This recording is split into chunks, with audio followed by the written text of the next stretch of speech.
the whole purpose of what we do in our foundation is to say religious extremism is a major part of this issue.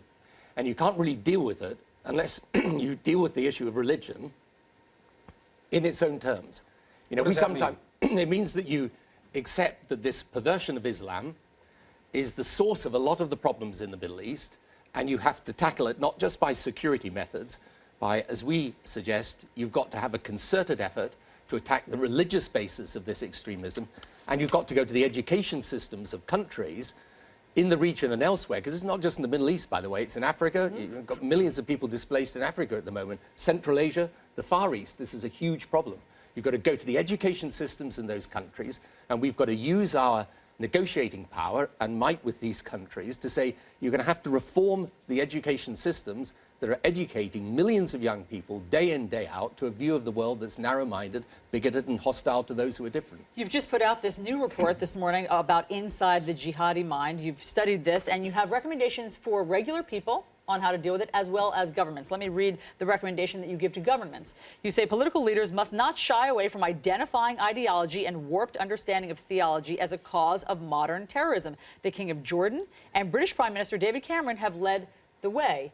You don't mention President Obama there. Do you think that he's handling this right?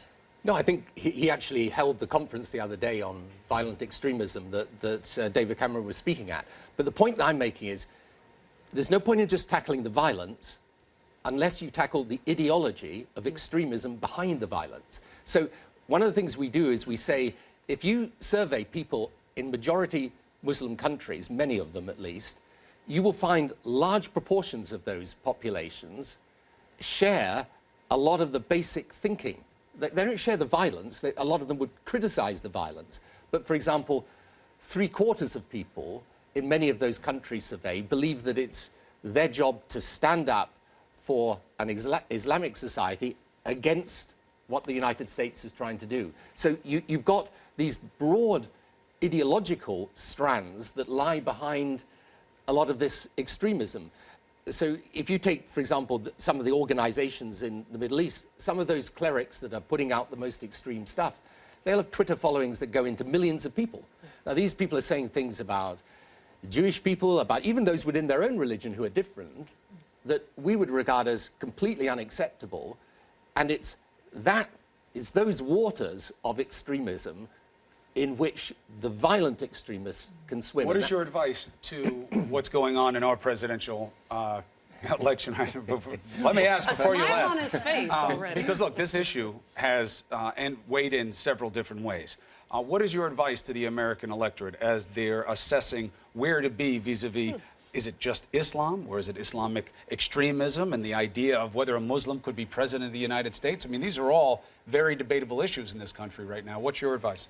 Well, first of all, I've got enough problems in British politics without offering you advice about American politics, so who the people here choose is up to them.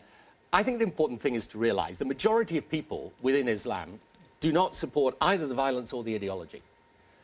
What we are talking about, however, is a radical Islamist way of thinking that results in extremism by small numbers of people, but that thinking is shared by larger numbers of people, and you've got to attack both, the violence and the extremism, the thinking behind it. And in the end, you know, people look at the Middle East, and I know this having gone through this in government, and they say, well, who are the good guys? Who do we back in this? And here is some good news in amongst all this turmoil. There is a majority of people within Islam who actually do support rule-based economies and open, religiously tolerant societies. And we've got to support them in what is actually a long, long process of transition, where they throw off these old dictatorships, but then what comes next? And that's the question. Right. And that's a battle between those who have a very Islamist view of the way society should function and those who basically want to live like us.